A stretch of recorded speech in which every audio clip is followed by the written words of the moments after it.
Welcome to How to Decorate from Ballard Designs, a weekly podcast all about the trials and triumphs of decorating and redecorating your home. I'm Caroline. I'm on the marketing team. And I'm Taryn, and I'm a product designer. I'm Liz. I head up the creative team. We're your hosts. Join the expert team at Ballard Designs for tips, tricks, and tales from interior designers, stylists, and other talents in the design world. Plus, we'll answer your decorating dilemmas at the end of each episode. We love answering your questions, so don't forget to email us at podcast@ballarddesigns.net. Now, on with the show. This episode is brought to you by Diet Coke. You know that moment when you just need to hit pause and refresh? An ice-cold Diet Coke isn't just a break. It's your chance to catch your breath and savor a moment that's all about you. Always refreshing, still the same great taste. Diet Coke. Make time for you time. Today, we're thrilled to welcome stylist and interior designer Olga Naiman to the podcast. Olga started her career with a bachelor's degree in psychology, spending over 20 years exploring alternative healing and transformation methods, while also maintaining a flourishing design career on the side. In her new book, Spatial Alchemy, Olga shares how she combines her extensive knowledge of psychology and transformation with her design expertise to help her clients unlock their true goals by creating a home that supports their future self. Olga, welcome to the show. I'm so happy to be here. I can't wait to dive in with you. Spatial Alchemy was such a unique book. We have never had a design book quite like this one. So it was a real treat to dive into. And I have to tell you, what was the hardest part about getting through it for me was that I kept getting to chapters and being like, oh, I need to go fix this drawer. And so then I would be, Googling what thing I needed for the drawer. And so I kept thinking of little examples in my own home and life that I needed to put on my to-do list. And so then I'd be like, you know what, let me go finish the book so that I can, I can get there. I'll get there. But anyway, it was, there's so many great takeaways. So I'm excited to get into it. Thank you. I'm really happy that it spoke to you. And, these things, you can move at your own pace because there's no pressure in having to do all these little things all at the same time. It's actually about doing something and then seeing what happens, doing something. It's about the cause and effect relationship between what you could do to your home and how it impacts not only how you move about your home, but other circumstances in your life. And it doesn't cost a thing to get started. No. Too. No. I also was moving things around consistently while reading this book. It was really, and there's a lot to get through in this book. There are so many different concepts and different exercises and different thought processes. But maybe you can get us started by defining what spatial alchemy is. Yeah. Spatial alchemy is the intersection of your home, your psyche, and your manifestation. So we all know, anyone who's into their home knows the impact that your home has on your psyche, on your body, even on your self-worth. When we upgrade and move into a new home or we shift things around drastically, we begin to realize that, wow, this thing that happened, this person that I randomly ran into, I think it has something to do with what I did in my home. This book really shows you how to connect the dots and close the circle on that. So you're not only designing for beauty and function, which are the top two layers of design, but you're designing for your psychology and your manifestation, which are kind of the silent two bottom layers of design. How do all four work together? And if you're someone, especially who's into manifestation and who's into really taking an active role in self-growth or evolution, your own personal evolution, this serves as a guide for how to link your home up with that process. Like Liz said, there's so much to get into. We have a lot of questions we want to ask. But before we do that, I was wondering if you could share a little bit about your background, because it seemed like your upbringing, your family life, your psychology degree, all of that is really kind of foundational to the whole concept and message of the book. So I wanted to start there so that, our listeners have a frame of reference for how the book evolved. So my parents are both psychiatrists, and we are like refugees from the Ukraine, and we came to America in the late 70s. So like kind of moving around a lot and being uprooted a lot was such a big story in my childhood, that feeling of not quite belonging and not feeling like connected to my home, being taken away from my home. So that was kind of one of my major personal woundings. And when I was in 6th grade, I discovered interior design at my local library. This was before the internet. So I would spend hours looking at interior design books, at House Beautiful magazine, at all the magazines, and really teaching myself how to redo my room so that I could feel more grounded, because I wasn't feeling rooted or grounded with all the moving around. So that was really the beginning of my relationship with design. And then I did a psychology degree at Tufts University, clinical psychology. So I was working with clients at that point in internships. But there was that love of design that was always there. And when I graduated from college, I decided I'm not going to go into psychiatry like my parents were like, you must be psychiatrist like us. You know, I decided that I was going to try to be in the world of design, which was one of my big loves. And I got a job at House Beautiful magazine shortly thereafter and worked as an assistant and worked my way up to be an editor, and then was a stylist at Domino and a freelance stylist for West Elm and CB2. And I just had a big career with a lot of editorial, from, Decor to Real Simple to Bon Appetit, styling their entertaining stories. So a big 20-year career as a freelance stylist and interior designer. And doing my own spiritual kind of practice on the side, doing my own healing work for myself, working with shamans, plant medicine, psychology, behavioral psychology, somatic therapy, all kinds of things to kind of heal my ruptured sense of self because of family trauma, that happened to my family, in the Soviet Union as a Jewish person, in the last century. So I was doing a lot of healing over here. And then my design career was over here. But then when I started working with clients for interior design, I began to connect their home to their future self. Like, what are you looking to bring into your life? And is your home aligning to the thing that you're looking to bring? Because there's so much beauty in the world. We can design for beauty, and that's a wonderful thing and function. But if we're not aligning our home to what we're looking to manifest in our life, we're not using an opportunity, right? So as I started working with clients, and they would come to me and say, oh my God, like, we redid my house. Like, I took out, like, a lot of things would happen when we released. That's the first step of spatial alchemy, seeing your patterns and seeing what you can release in your life. And when I showed them their patterns, oh, you're neglecting yourself here, or these items belong to an outdated identity. They don't belong to the person who's in partnership, like what you say you want. They belong to, like, this person, this frustrated person that can't seem to find the thing. So I would show them the patterns, and then we would release the patterns.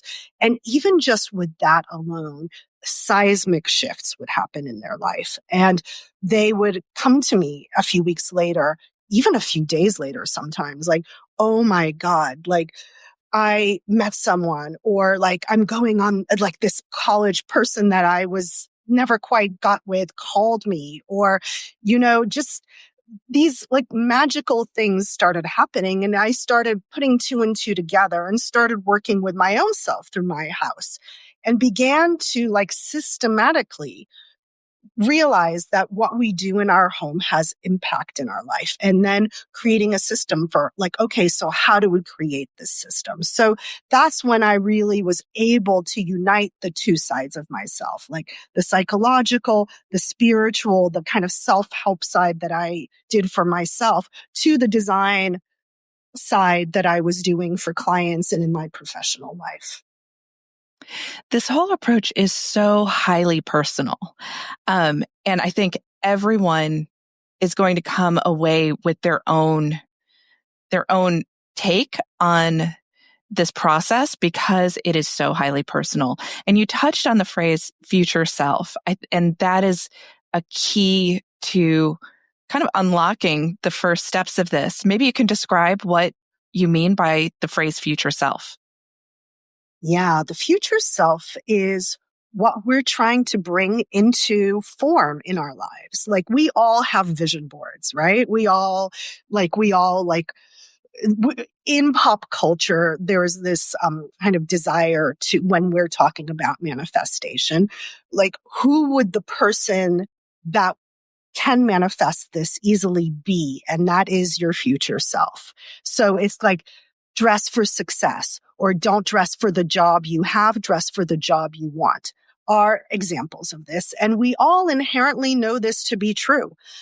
When you start bringing like what you want to manifest into physical form by dressing, for example, like as the person who has that more successful job, you start embodying that self. And I call that the future self. So whether it's more free time, more leisure, more abundance, more money, more success, more recognition, partnership, intimacy, or maybe healing in your family circle, or healing of the body if you're having health issues. Like, for example, if you're having health issues, my future self is healthy and vibrant and has a lot of vital energy.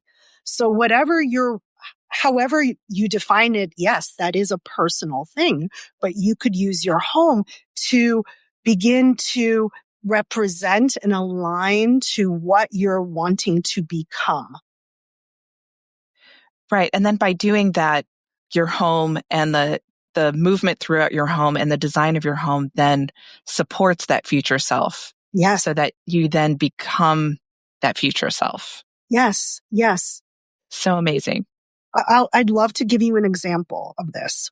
Please, please. So just for people to understand, so for example, if you want more stability in your life, right? You want to start looking where your home feels unstable. Do you have a lot of furniture on little skinny legs? Do you have like rickety vintage, like side tables that are kind of like shaky? Like, is your foyer not really set up to ground you when you walk in? Does it feel like you're kind of constantly haphazard and unorganized and like not grounded and rooted? You want to start looking at your home through the eyes of, where am I not supporting stability? And once you begin to recognize those patterns and begin to shift them, then you begin to train your body to experience the stability. And a lot of us in childhood may not have had the most stable childhood. Maybe our parents divorced. Maybe we moved around a lot. Maybe our parents were always struggling financially and we never felt stable or grounded.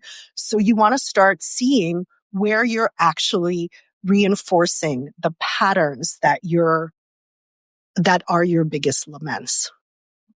I really, really loved this book and loved all of the different exercises that you walk the reader through, because this is a lot to take on. I mean, we are, going through this process. The suggestion is to really unpack your inner psyche. And that's a whole lot. And that's really hard. And that's really hard work. So what are some first steps that someone can do to kind of dip their toe into this practice? Yeah. I hear you.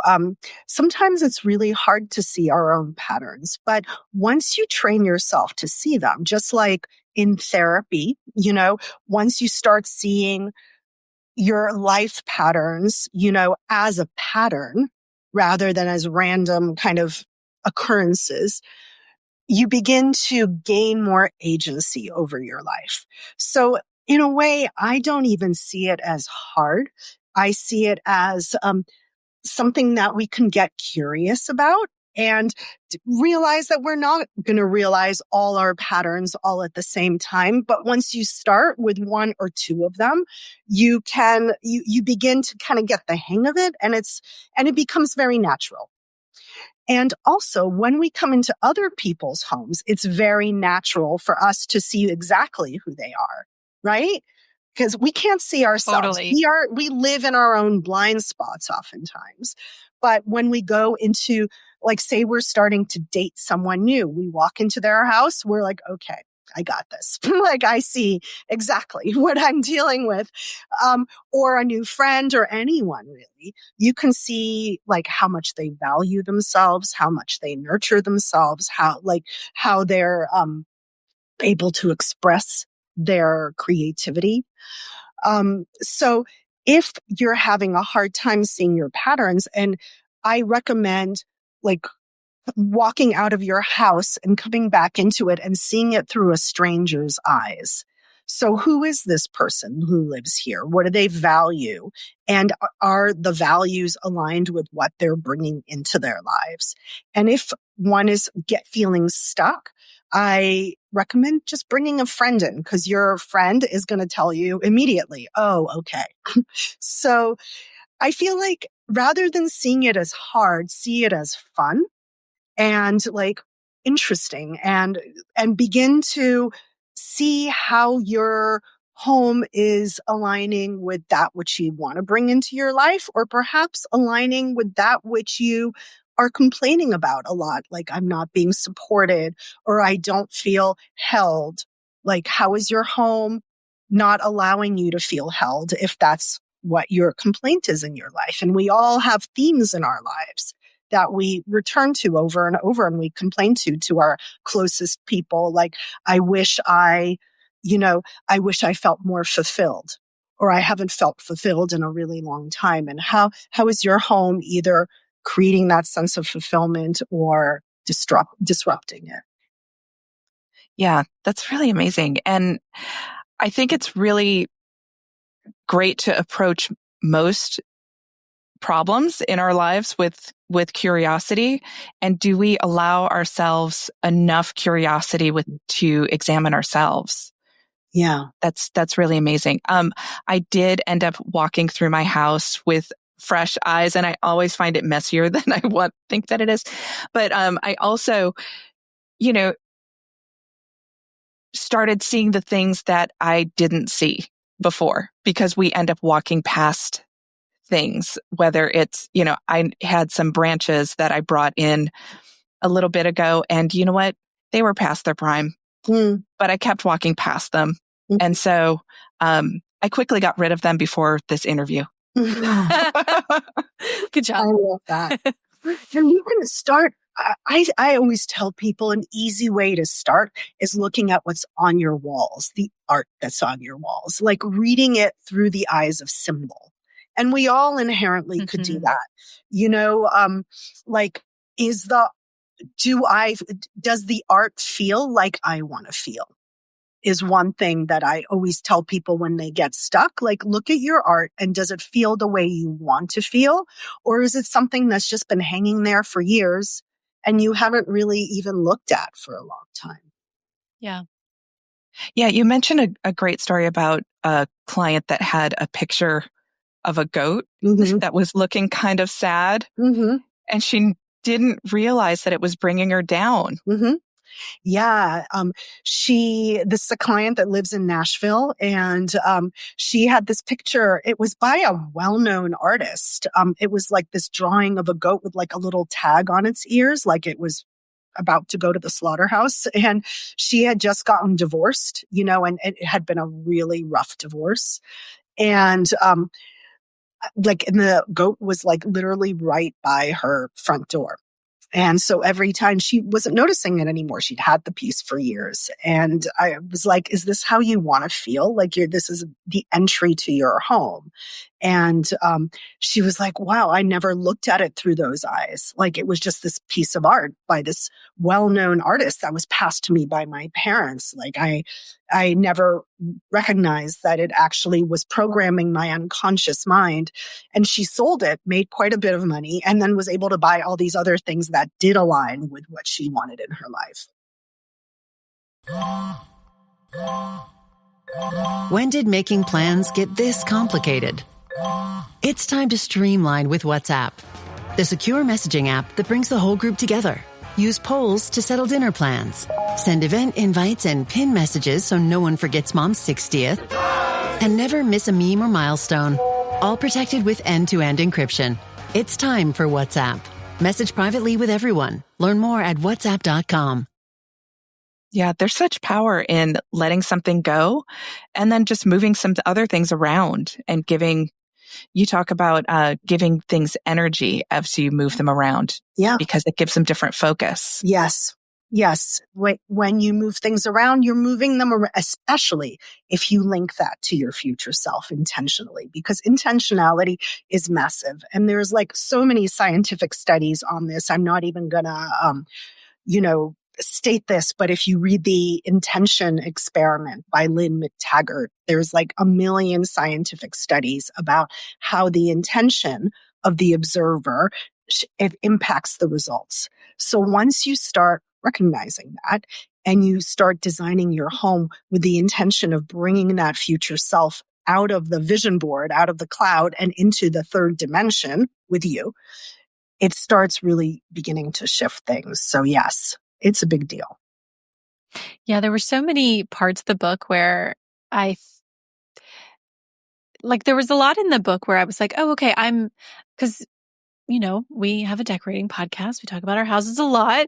We've listened to it. We've had a lot of excerpts on the show. And so I don't want to speak for you, Liz, but I spent a lot of time thinking about my house. I've put a lot of work into it. So there's a lot that I'm happy with. But I will say that reading the book, there was a lot where I was like, oh, maybe that is why that space was so successful. So for example, in my living room, like it has a lightness, it's happy. And as I was sort of reading the book, I was kind of thinking of that room in mind and sort of using your descriptions and your exercises and thinking like, oh, wow, okay, I didn't necessarily do that with the intention of what she was saying, but with a different intention. Pre-kids, I had a lot of like neutrals in my space. And then I started having my daughters and I was like, I need to have more color. Like I need to create this happy, creative space that I want for my kids. And I think it just like doesn't jive to have that with like all whites, Mm-hmm.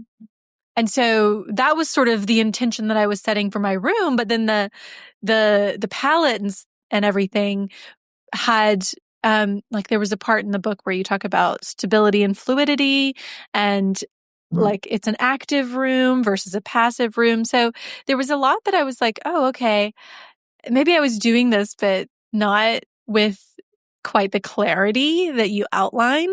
So I probably would have made a lot less mistakes along the way had I had your book to start with. But I also loved what you were talking about with your sort of like setting time aside, your time scarcity mindset, where you would put like calendar invites on your calendar to go tackle things. Can you tell our listeners about that? Because I really just loved that and felt like, okay, like this is something I'm really I could see using in so many ways. Mm-hmm. So many of us shifting from scarcity into abundance is a big theme of the book. And we have, oftentimes we have financial scarcity and like time scarcity is another one that's so common to us, especially here, like in the US. When we're trying to juggle so many things, we always say, oh my God, I know I have to tackle this, like reorganize this cabinet or do this thing, but I don't have the time. So we kind of let it slide for months and months and sometimes years. But a lot of these things are solved in 20 minutes. A lot of our like design like issues are solved in 20 minutes. So even if like twice a week for 20 minutes, if you just wake up 20 minutes early and set an alarm for yourself to do the thing, to like, it's like you could reorganize one drawer at a time, or it's like to go through your papers, or to like little design things to like restyle your bookshelf, just to move things around.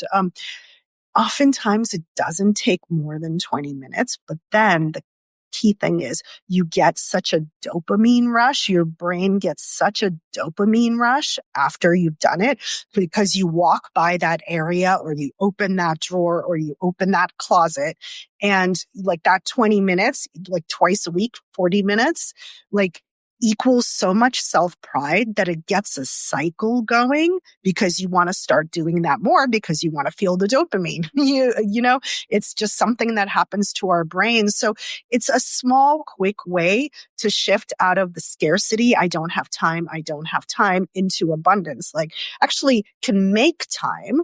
And then when I make time, like I feel this way. And after like 3 times of making time, oh, this thing happened in my life. Oh, I wonder if it had something to do with me making time. Maybe something that was a difficult project became more easeful in my life. And I wonder if that has anything to do with me learning how to make time instead of feeling like I don't have enough time. I think that leads into another word that keeps popping up within this book, and it's dignity and living in dignity. Can you talk a little bit about that? I feel like that word is really important. That word always meant a lot for me as a refugee, as a former refugee. Not, also coming to this country, parents didn't have finances, feeling very scarce in finances during my childhood, and then learning how to give myself dignity, right? Like invite dignity in. So dignity is like the opposite of scarcity in my mind. And it doesn't have to do with money. We could not have like massive funds, but we could design our homes with dignity, because dignity is what starts bringing in like self-worth. The more dignity you learn how to weave into your home, the more self-worth you start weaving into your life. And I see those two things as very related. So for example, if you are in therapy or any kind of self-growth practice, and you're learning how to bring more self-worth into your life so that your self-esteem could grow, or you could support yourself more. Weaving dignity into your home supports that process. So it's not like this thing that's only in your mind of like my patterns and my, self-worth and my childhood. You're almost like reparenting yourself with more dignity. And a lot of us as children might not have received that quality, but it's a very beautiful, like frequency dignity. When you are beginning to hold yourself with dignity, it opens a lot of doors into your life, and you can begin to experiment on your own and see what happens. That's amazing. And I think another part of that is you also talk about taking the routine of every day and turning that into ritual. Mm-hmm. What are some things examples that we can take routine and turn it into ritual? Yeah. I love this practice. And I always recommend that when people are doing spatial alchemy, they begin with their little routines in very small ways and begin to start witnessing the cause and effect relationship, because that's what we're always going for in spatial alchemy. It's about the cause and effect. So once you've let go of like unwanted patterns in your home, I always suggest doing that step first, like seeing your patterns, releasing outdated identities and unwanted patterns wherever you can, wherever you spot them. Once you have done that, begin to work with like seeding new patterns by bringing dignity into your daily routines. And that turns them into rituals. So dignity turns routine into ritual. So for example, the things that you repeat daily, like putting some salt on your food. What does your salt cellar look like? Does it have dignity? The glass that you drink from next to your bed, does that glass have dignity? And does it resonate with your future self? For example, there are many kinds of glasses we could drink from. Is it like a colorful, funky little playful glass? If we want more playfulness in our lives, if our lives feel too serious and too much grunt work, and we want to add some energy of play, bring in like a glass that has like a quirky shape or a quirky color, like a colored glass where the light comes through it and it like beams. If you want more stability in your life, like start really working with that glass. Is it more like earthenware? Does it have a heft to it? These little choices are what turns routine into ritual. So it's not like, yes, it's about dignity and like designing it very intentionally, but what are you actually wanting to invite into your life? What quality? Is it playfulness? Is it stability? Is it structure? Like some people like me, ADD, a little ADD, I'm like constantly working with how do I bring more structure into my life? So maybe my glass is more like precise and there's a precision and maybe there's like a square handle to the glass rather than a rounded handle. Like you can begin to have fun and start thinking, okay, what kind of glass do I want to drink from? Like your bathroom rituals. Like, do you have like beautiful pumps for your dishwashing soap? What does your sponge look like? We could all, like, most of us can afford to buy the best sponge that money can buy, right? It'll be like $15, $20, or like the most beautiful and exquisite tea towel, $35, and just begin to, and the tea towel could begin to, like, what kind of stitching does it have? Does that stitching relate? Is it like this fecund floral pattern if you want to get more into your like sensuality, or is it a geometric pattern if you want more structure into your life? So you want to start really thinking about the choices that you're making. And that's where the intentionality comes in tiny little ways. And then you're using the tea towel many times a day and your body is like, oh, wow. And it's really feeling the difference, especially when it's the glass and the salt cellar and the sponge and the tea towel and the shampoo pump and the little things. So start tracking what you touch more than once a day, your daily routines, and seeing where you can up-level them and seeing where the objects associated with those routines like bring in the future self that you're wanting to bring in. I love that. And, cups and saucers and plates are just a little easy way to kind of make that shift. I know that was one of my pandemic takeaways. I now drink champagne from teacups. From my favorite teacups. I love that. I love that. Yeah. I feel like that idea of like, little things in your world matter. Just and why save it for a special occasion? Like, you're a special occasion. Exactly. Yeah, you were worth splurging on having a nice like pepper mill or salt cellar, whatever. Exactly. Like, and the thing about some of those things is they have such a long lifespan. You know what I mean? Like, I think so many people probably have lots of kitchen items that maybe they got for their very first kitchen. And, you didn't buy the best, but it lasts a long time. So if you do buy something and you upgrade it, like it'll have a lot of impact because you'll have it for a long time. I wanted to revisit the symbols a little bit because I loved that chapter of the book. And, just especially the idea of picking symbols that are really like meaningful to you. Can you, kind of touch on that a little bit more and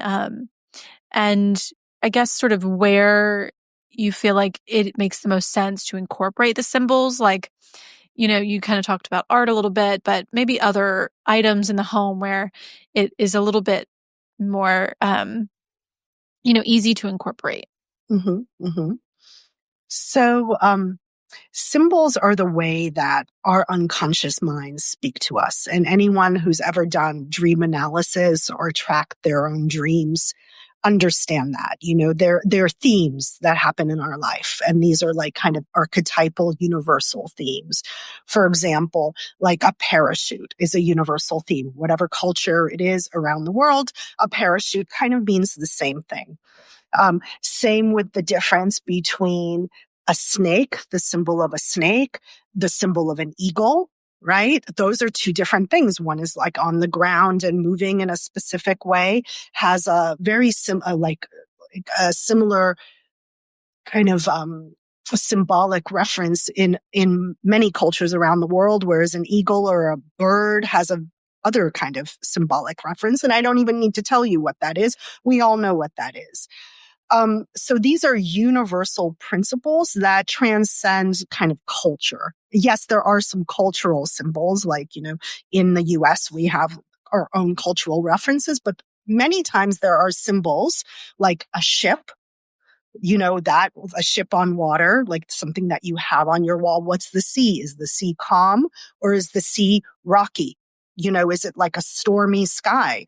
And are you always looking at a painting, beautiful painting, but of a ship in a stormy sky, and then start thinking, wait, how has my life been feeling? Does it feel like I'm always on these rough waters bouncing up and down? So these are kind of the symbols that you're feeding your own unconscious mind. Universal symbols. So yes, you can start looking at your art symbolically. I mean, that's fairly easy. Like, I'm looking at the little drawbridge that you have behind you, Caroline, like going onto the lake right behind you. And a lake is a very different symbol than a river, right? There's a placidity to a lake, whereas a river is always moving. So you start looking in your mind at the symbols that hang on your walls, but also symbols are in sculptures, symbols are in fabrics and textiles, anything that's figurative, basically, in your home has a symbolic weight to it. So like a sculpture of a headless nude could, like, as opposed to a sculpture, and like the nude is a little like in a like an uncomfortable body position. That's a very specific kind of symbol that you're giving yourself.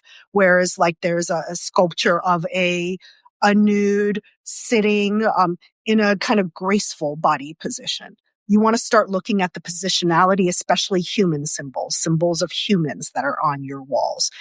For example, another example, if you're wanting more union, more intimacy, more connection, or just partnership in general, if you're not in partnership and you want that in your life, start looking at the symbols on your bedroom walls. Like are they representing the union that you want? Or the union, how you want to feel inside that union? Or are there pictures of like kind of gnarly, dry, cracked desert landscapes, for example? And I've seen that in a client's home. Like, she was really into the desert, and she had these pictures of these like dry desert, cracked earth kind of things, no growth there. And she was like feeling that same way in her romantic life.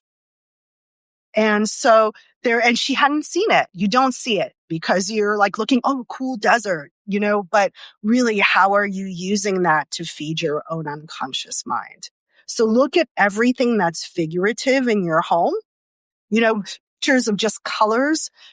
They're like more the symbols of the colors. Is it like a bright red, very activating, or is it a deep red? So you can look at colors. Right? And do you want to be activated? Is your bedroom full of bright, vibrant colors and you're actually not sleeping so well? The first Volvo car arrived in the U.S. in 1955. Ever since, we've helped lead the way in safety innovations, making summer memories safer for generations. Celebrate 70 years with us. Visit your local Volvo retailer for the Summer Safely bonus event. Color has symbol too. And it's not even the color, it's the depth and the intensity of the color. Yeah, I think that's something we talk about a lot, especially around bedrooms. Yeah. But it's so interesting to think about the psychology of the colors or the artworks that we have in our bedroom. The images that you see when you first wake up, or in the images that you see when you the last things before you go to bed and how those have impact. Yeah. Yeah. Because you're just like your mind shows you symbols while you're dreaming, you're feeding your unconscious mind symbols during the waking hours. I'm rethinking everything. It's all great.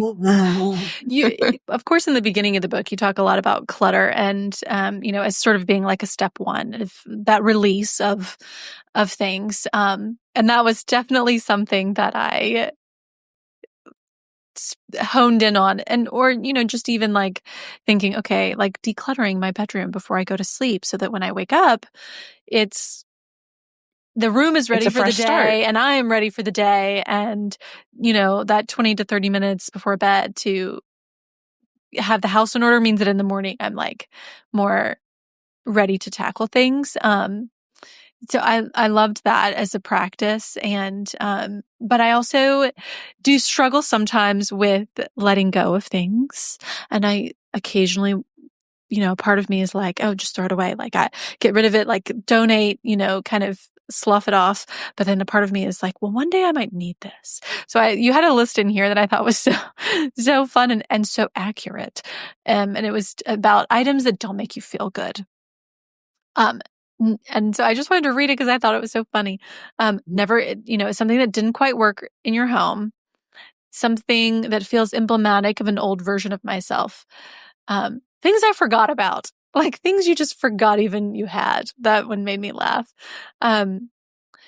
Things that I wouldn't buy again, things that I forgot about. It was funny how accurate so many of things are because I could almost picture in my mind when I was reading this list, like, oh, yes, I have all of these things in my house that I, haven't let go of for some reason or another. And, and it was such an astute, I guess, way to identify that you might have these things and it's okay to move on from them.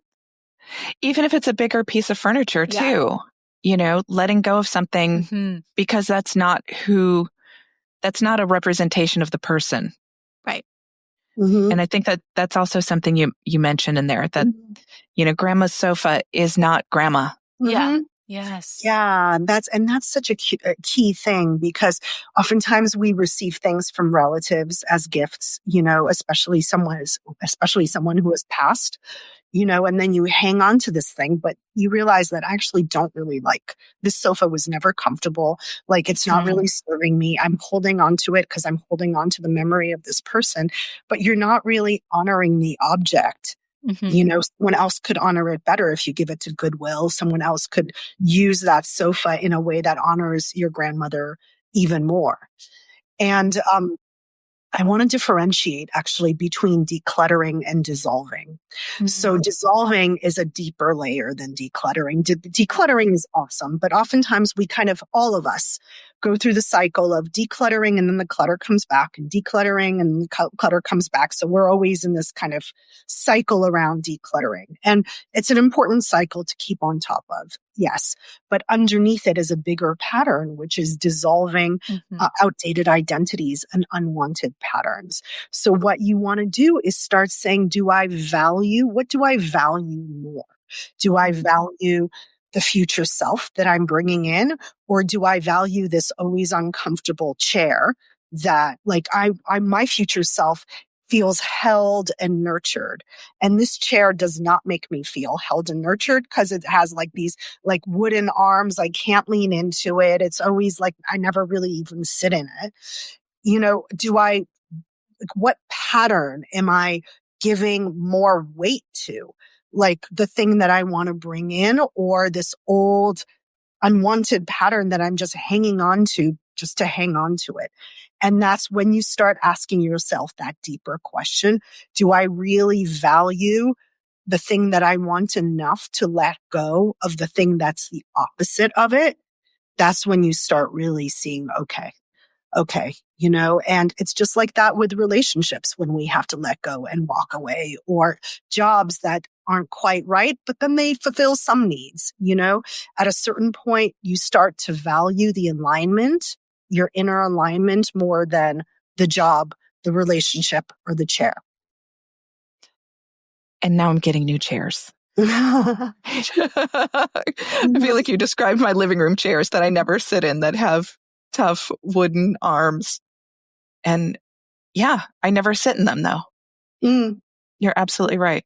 Yeah, you want to ask yourself these questions because sometimes things look good, but they don't feel good.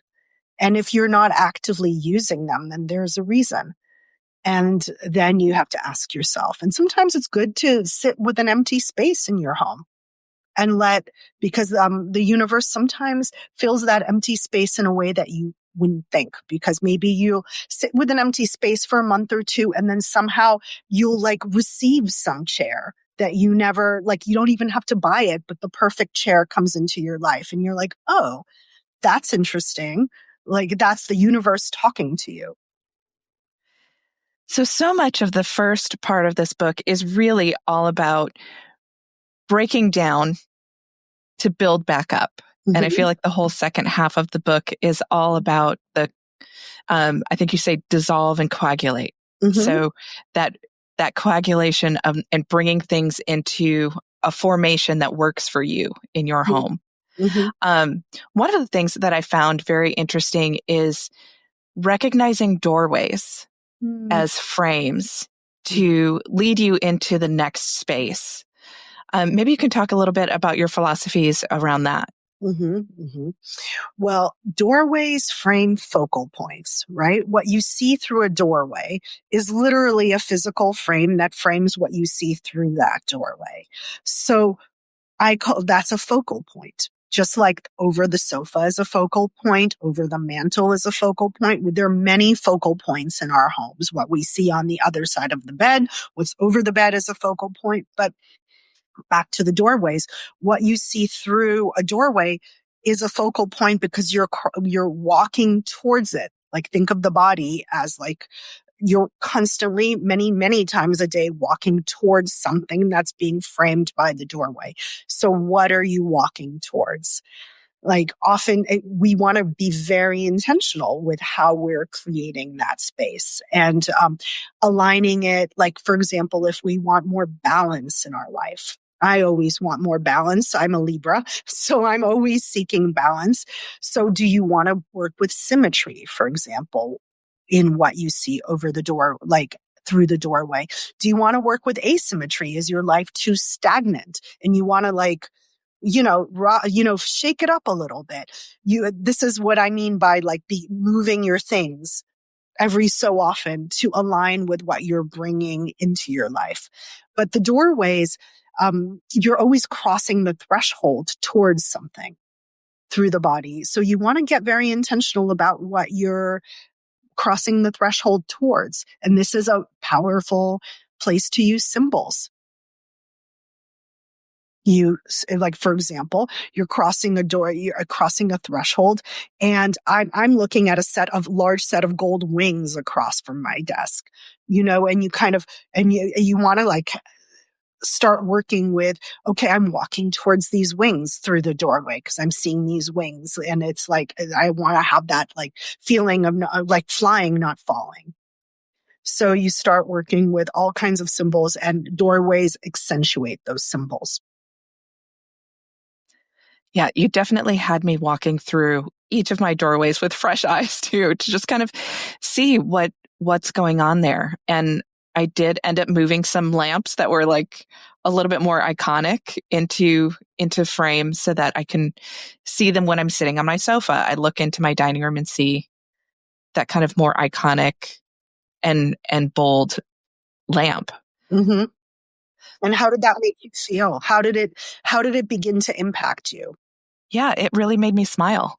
And it really made me enjoy sitting in the other room and being able to see this thing that I love in the room that was framed by the doorway. Mm-hmm. Yeah. Doorway will accentuate. It will amplify the thing that you see through the doorway. I was also thinking about my front door itself, which has gone through many colors and iterations. Yes, it has. My front area, for example, gets very messy quickly. Like two young kids and their bikes and their shoes and, all the things. So I definitely was thinking a lot about like the, I guess, tension that I can feel coming home and passing through all of that stuff to get to my front door. And what can I do to make it to where my entry to coming home, which is something that I, like I always look forward to coming home, but like there's that middle space that I have to pass through, and it sort of like creates friction where I wish that, there was more peace, I guess. So that was definitely something that I was thinking, and like, what does the view look like when I open that door? And is it recharging, or is it like, hectic, frenetic? And that's definitely something I'm going to be thinking about a lot. Because I haven't, especially compared to other areas of my home, I haven't spent a lot of time in that. And that now is like, seems like such a place that I've overlooked. So. One thing I would recommend, especially, I have children too. I have twins who are 11, and I've passed through all the stages, the little kid stages and all the messiness. And I also am always negotiating that in my foyer.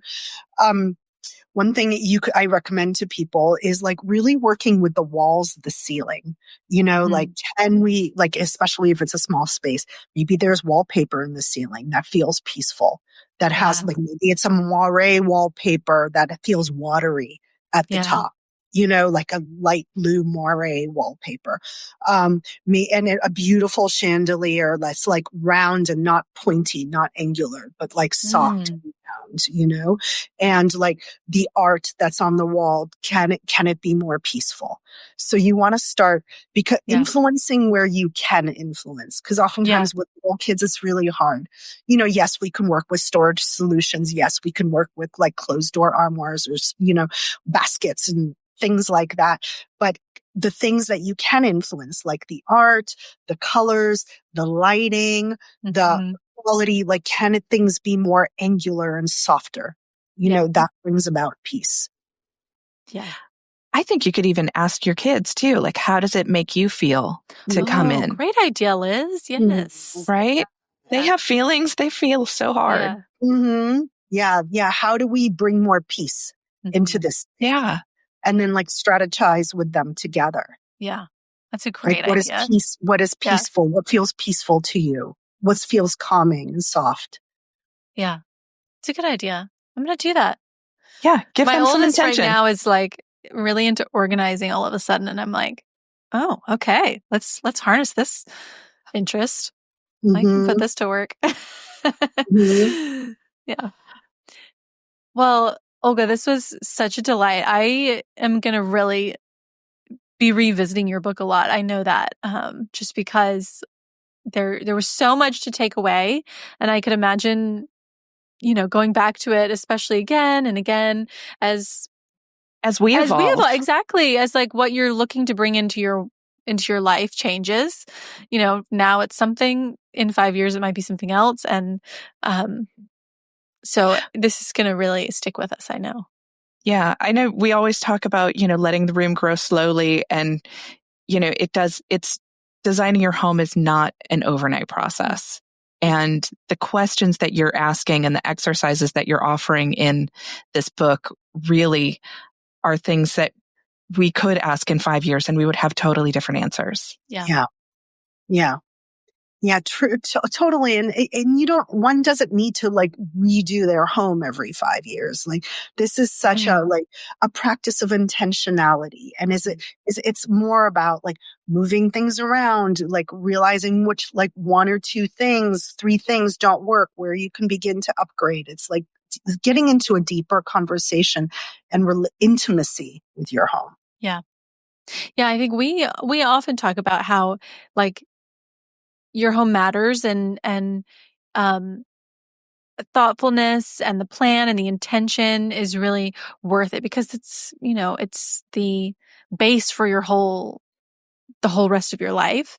But I just don't think we've ever quite articulated it, or, like treated our home as another family member, which is another phrase that I think you use in the book, which I think is just great. So it was great to see you kind of articulate that in an even deeper level, because I think we sometimes like get almost there, but not quite. And so it was really, really delightful. So, wonderful. if you could tell everyone where they can find you, follow you, and pick up your book. So my book is available anywhere, everywhere. You could buy it at your local bookstore on bookstore.org or Amazon or wherever you shop. So that's easily obtained. And my website is thespatialalchemy.com. So you could find me through there or on Instagram at Olga Naiman. And I write a lot about, my philosophy and how I implemented in my own life. So those are ways, and reach out. If you hear this and this speaks to you, please reach out. I love hearing from people and how some of these things are impacting their life, because it's always about the cause and effect in relationship. And I love hearing how things are shifting in your life as a result of some of the practices that you did in the home. That makes me happy. And, we didn't even touch on all of the beautiful spaces that are photographed in the book. We were talking so much about the words. And the design of the book is gorgeous. Oh my gosh. Like all the layout, the color. I also this color, such a delicious color to me. But like your projects are stunning and just, yeah. It just occurred to me that we didn't even talk about any of the actual spaces themselves, which is so unusual for us. Right. So if you love all of the intentionality that Olga talks about and you want some beautiful, beautiful rooms, then this is the one for you. Thank you. Thank you. All right. That's our show. And that's our show. You can find all of the show notes on our blog, howtodecorate.com/podcast. To send in a decorating dilemma, email your questions to podcast@ballarddesigns.net so we can help you with your space. And of course, be sure to follow us on social media at Ballard Designs. Don't forget to subscribe wherever you get your podcasts so you never miss an episode. And please leave us a review. We'd love to hear your feedback. Until next time, happy decorating.